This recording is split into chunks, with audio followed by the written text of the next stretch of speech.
The South Pass, 19th August.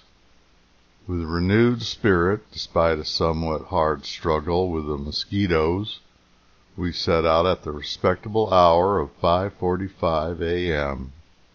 We had breakfasted comfortably, and an interesting country lay before us. We forded the river twice within 50 yards, and we recognized with sensible pleasure a homely-looking magpie, and a rattlesnake, not inappropriately, considering where we were, crossed the road. Our path lay between two rocky ridges which gradually closed inward, forming a regular canyon, quite shutting out the view. On both sides, white and micaceous granite towered to the height of 300 to 400 feet, terminating in jagged and pointed peaks, whose partial disruption covered the angle at their base. Arrived at ford number 5, we began an ascent, and reaching the summit, halted to enjoy the fine back view of the split and crevassed mountains. A waterless and grassless track of 15 to 16 miles led us to a well-known place, the Ice Springs, of which somewhat unnecessarily a marvel is made. The Clemens brothers passed this spot. In the night we sailed by the most notable curiosity, and one that we had been hearing a good deal about for a day or two, and were suffering to see. This was what might be called a natural ice house. It was August now, and sweltering weather in the daytime. Yet at one of the stations the men could scrape the soil on the hillside under the lee of a range of boulders, and at a depth of 6 inches cut out pure blocks of ice, hard, compactly frozen, and clear as crystal. The ground which lies on the right of the road is a long and swampy trough between two waves of land, which permit the humidity to drain down, and the grass is discolored, suggesting the presence of alkali. After digging about 2 feet, ice is found in small fragments. Its presence, even in the hottest seasons, may be readily accounted for by the fact that hereabouts water will freeze in a tent during July, and by the depth to which the wintry frost extends. Upon the same principle, snow gathering in mountain ravines and hollows long outlasts the shallower deposits. A little beyond Ice Springs, on the opposite side of, and about a quarter of a mile distant from the road, lie the Warm Springs, one of the many alkaline pans which lie scattered over the face of the country. From the road nothing is to be seen but a deep kinnett full of percolated water. Beyond the Warm Springs lay a hopeless-looking land, a vast slope, barren and desolate as nature could well make it. The loose sands and the granite masses of the valley had disappeared. The surface was a thin coat of dry, gravelly soil. Some mosses, a scant yellow grass, and the dark gray artemisia, now stunted and shrunk, were sparsely scattered about. It had already begun to give way before an even hardier creation, the rabbit bush and the greasewood. Avoiding a steep descent by a shorter road, called Lander's Cut-Off, we again came upon the Sweetwater, which was here somewhat broader than below, and lighted upon good grass and underbrush, willow copses, and a fair halting place. At ford number 6, 3 followed one another in rapid succession. We found the cattle of a traveling trader scattered over the pasture grounds. He proved to be an Italian driven from the low country by a band of Sioux who had slain his Shoshone wife and at one time had thought of adding his scalp to his squaw's. After ford number 8, we came upon a camping ground, usually called in guidebooks riverbank and stream. The Sweetwater is here 25 feet wide. About 3 miles beyond it lay the Foot of Ridge Station, near a willowy creek, called from its principal inhabitants the Muskrat. The ridge from which it derives its name is a band of stone that will cross the road during tomorrow's ascent. Being a frontier place, it is a favorite camping ground with Indians. Today, a war party of Sioux rode in, en route to provide themselves with a few Shoshone scalps. We made a decided rise today and stood at least 6,000 feet above the level of the sea. The day will be sultry and oppressive, and a fire will be required at night. In the morning, about 11 a.m., the thermometer showed 80 degrees Fahrenheit. At 4 p.m., the sky being clouded over, it fell to 25 degrees. Before dawn, affected by the cold north wind from the snows about to pass, it stood at 40 degrees. The lowering firmament threatened rain, of which, however, the thirsty land was disappointed. Moreover, all were agreed that snow was to be expected in another fortnight, if not sooner. Glacial storms occasionally occur in July and August, so that in some years the land may be said to have no summer. In winter, the sharpness of the cold is such that it can be kept out only by clothes of the closest texture. The mountain men, like the Eskimo, prefer to clothe themselves kapa pie in the prepared skins of animals. The Rocky Ridge Station rather added to than took away from our discomfort. It was a terrible, unclean hole. Milk was not procurable within 35 miles. One of the officials was suffering sorely from a stomach ache.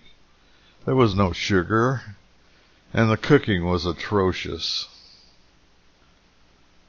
To the South Pass, August 20th. We rose with the daybreak. We did not start till 8 a.m. The road at once struck away from the Sweetwater, winding up and down rugged hills and broken hollows. From Fort Laramie, the land is all a sandy and hilly desert where one can easily starve, but here it shows its worst features. During a steep descent, a mule fell and was not made to regain its footing without difficulty. Signs of wolves, coyotes, and badgers were abundant, and the sage chickens, still young and toothsome at this season, were at no pains to get out of shot. After about 5 miles, we passed by 3 lakes, dirty little ponds north of the road, 2 near it and 1 distant, all about a quarter of a mile apart, and said by those fond of tasting strange things to have somewhat the flavor, as they certainly have the semblance, of soap suds. Beyond this point, we crossed a number of influents of the pretty Sweetwater, some dry, others full. The most interesting was Strawberry Creek. It supplies plenty of the fragrant wild fruit, and white and red willows fringe the bed as long as it retains its individuality. To the north, a mass of purple nimbus obscured the mountains. On Fremont's Peak, it is said always to rain or snow, and left no visible line between earth and sky. Quaking Aspen Creek was bone dry. At McAkron's branch of the Sweetwater, we found, pitched upon a sward near a willow copse, a provincial Frenchman, who begged us to stop and give him the news, especially about the Indians. We could say little that was reassuring. Another spell of rough, steep ground placed us at Willow Creek, a pretty little prairie with verdure, water, and an abundance of larger vegetation, upon which our eyes, long accustomed to artemisia and rabbit bush, dwelt with a compound sense of surprise and pleasure. In a well-built ranch at this place of plenty were 2 Canadian traders, apparently settled for life, and they supplied us, as we found it necessary to liquor up, with a whiskey which did not poison us, and that is about all I can say for it. At Ford number 9 we bade adieu to the Sweetwater, and with that natural regret which one feels when losing sight of the only pretty face and pleasant person in the neighborhood, and we heard with a melancholy satisfaction the driver's tribute to the departing worth, vis-a-vis that its upper course is the healthiest water in the world. Near this spot, since my departure, has been founded South Pass City, one of the many mushroom growths which the presence of gold in the Rocky Mountains has caused to spring up. The Clemens brothers stopped briefly at South Pass City. Toward dawn we got under way again, and presently, as we sat with raised curtains, enjoying our early morning smoke and contemplating the first splendor of the rising sun as it swept down the long array of mountain peaks, flushing and gilding crag after crag, and summit after summit, as if the invisible Creator reviewed his gray veterans, and they saluted with a smile, we hove in sight of South Pass City. The hotel keeper, the postmaster, the blacksmith, the mayor, the constable, the city marshal, and the principal citizen and property holder all came out and greeted us cheerily, and we gave him good day. He gave us a little Indian news and a little Rocky Mountain news, and we gave him some Plains information in return. He then retired to his lonely grandeur, and we climbed on up among the bristling peaks and the ragged clouds. South Pass City consisted of 4 log cabins, one of which was unfinished, and the gentleman with all those offices and titles was the chiefest of the 10 citizens of the place. Think of hotel keeper, postmaster, blacksmith, mayor, constable, city marshal, and principal citizen all condensed into one person and crammed into one skin. Bemis said he was a perfect Allen's revolver of dignities. And he said that if he were to die as a postmaster or blacksmith, or as postmaster and blacksmith both, the people might stand it. But if he were to die all over, it would be a frightful loss to the community. 10 miles beyond Ford number 9, hilly miles, ending in a long campaign, having some of the characteristics of a rolling prairie, with scatters of white, rose, and smoky quartz, granite, hornblende, porphyry, marble like lime, sandstone, and mica shale, the 2 latter cropping out of the ground and forming rocky ridges, led us to the South Pass, the great watershed between the Atlantic and the Pacific, and the frontier points between the territory of Nebraska and the state of Oregon. From the mouth of the Sweetwater, about 120 miles, we have been rising so gradually, almost imperceptibly, that now we unexpectedly find ourselves upon the summit. The distance from Fort Laramie is 320 miles, from St. Louis 1,580, and from the mouth of the Oregon about 1,400.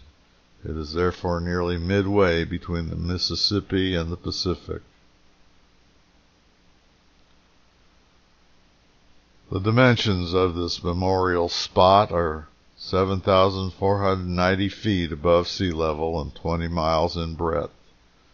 The last part of the ascent is so gentle that it is difficult to distinguish the exact point where the versant lies.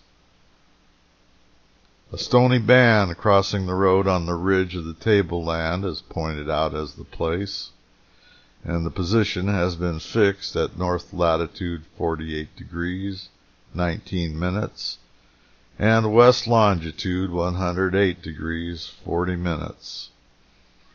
The northern limit is the noble chain of La Montagne Rocheuse, which goes by the name of the Wind River. The southern is called Table Mountain, an insignificant mass of low hills. Twain writes, 2 miles beyond South Pass City, we saw for the first time that mysterious marvel which all Western untraveled boys have heard of and fully believe in, but are sure to be astounded at when they see it with their own eyes. Nevertheless, banks of snow in dead summertime. We were now far up toward the sky, and knew all the time that we must presently encounter lofty summits clad in the eternal snow, which was so commonplace a matter of mention in books, and yet, when I did see it glittering in the sun on stately domes in the distance, and knew the month was August, and that my coat was hanging up because it was too warm to wear it, I was full as much amazed as if I'd never heard of snow in August before.